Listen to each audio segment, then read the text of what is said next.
Terry Rozier struggled with the shot for the majority of the night and even had to leave at one point with a dislocated finger.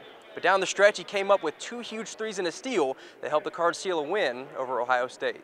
I was really impressed with Terry Rozier because the other day, in the middle of practice, everybody starts not screaming. Everybody said, "Oh my God!"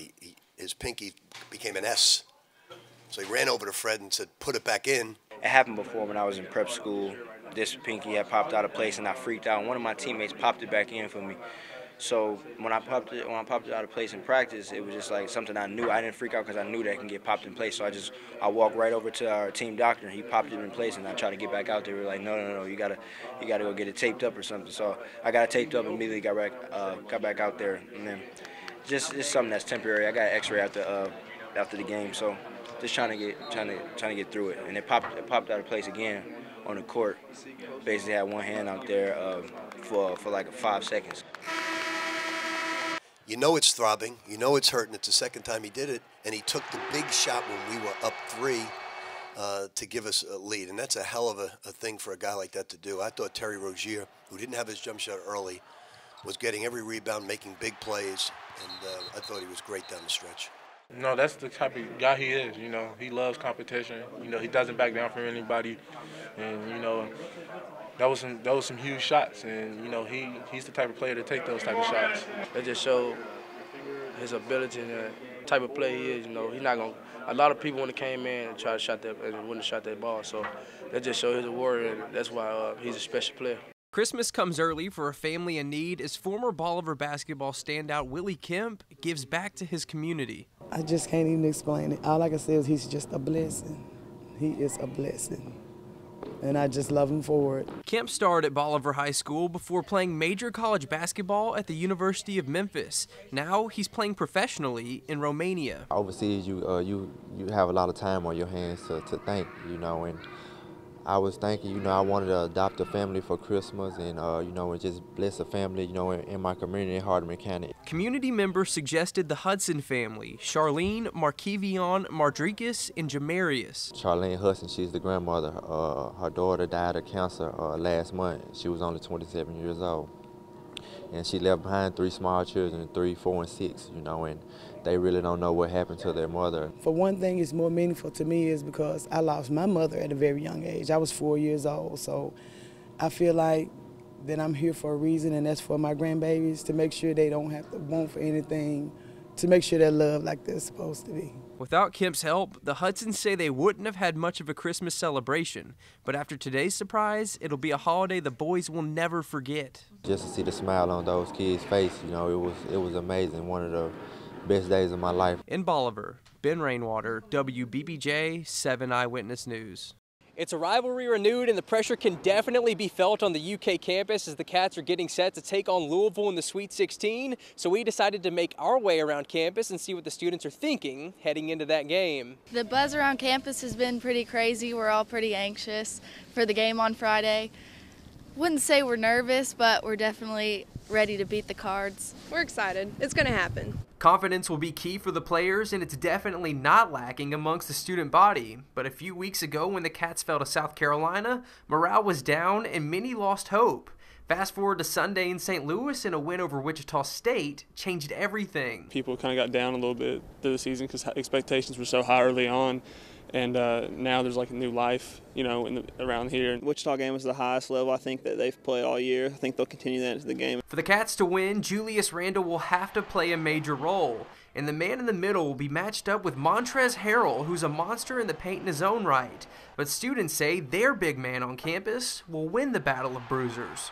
He's just an animal. I got to go with Julius. The dude's a beast. I mean, you can see what he does on the offensive, defensive boards, and I would not want to meet him outside after the parking lot or any game whatsoever. When the final buzzer sounds Friday night, Big Blue Nation expects to stand tall and see their Cats heading to the Elite Eight.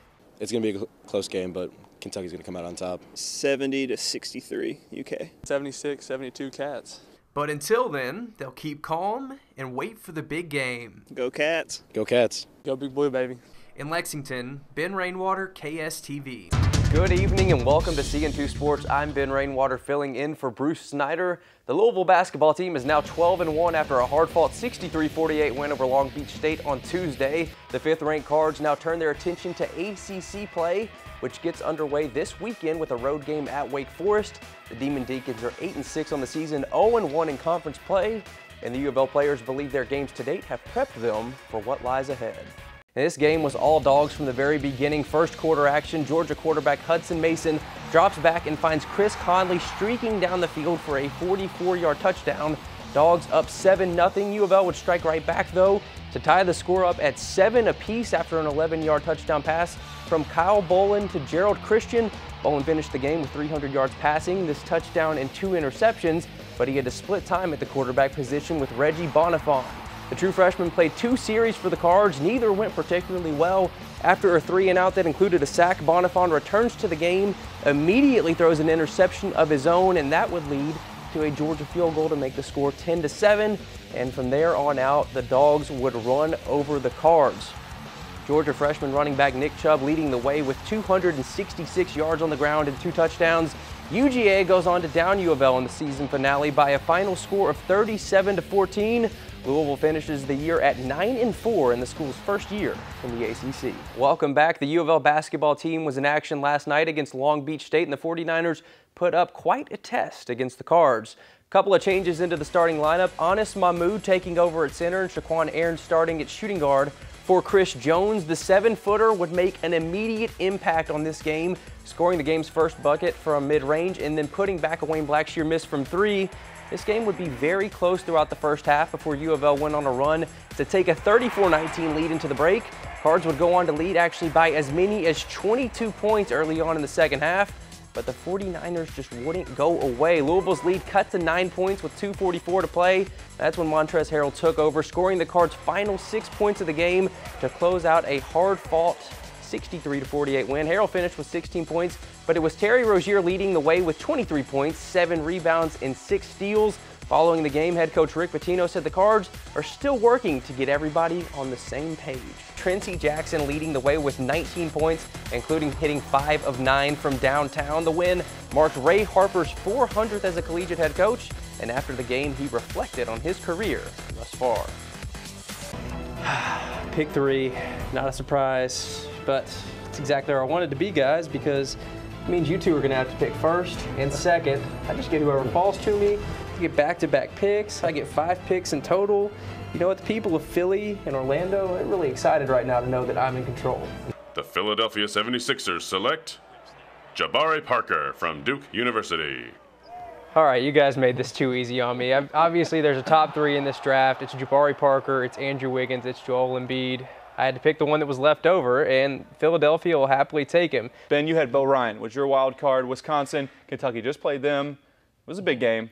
Bo Ryan's a heck of a coach. He's a guy that does big things every year, and unlike Shaka Smart, he's not the young up-and-comer. He's the old dog that's very established. People blast him now and say, oh, it's because he has these 5-star freshmen. He couldn't do it if he didn't have it. He had guys who were 4-year guys, Chris Douglas Roberts, Antonio Anderson, Rodney Carney.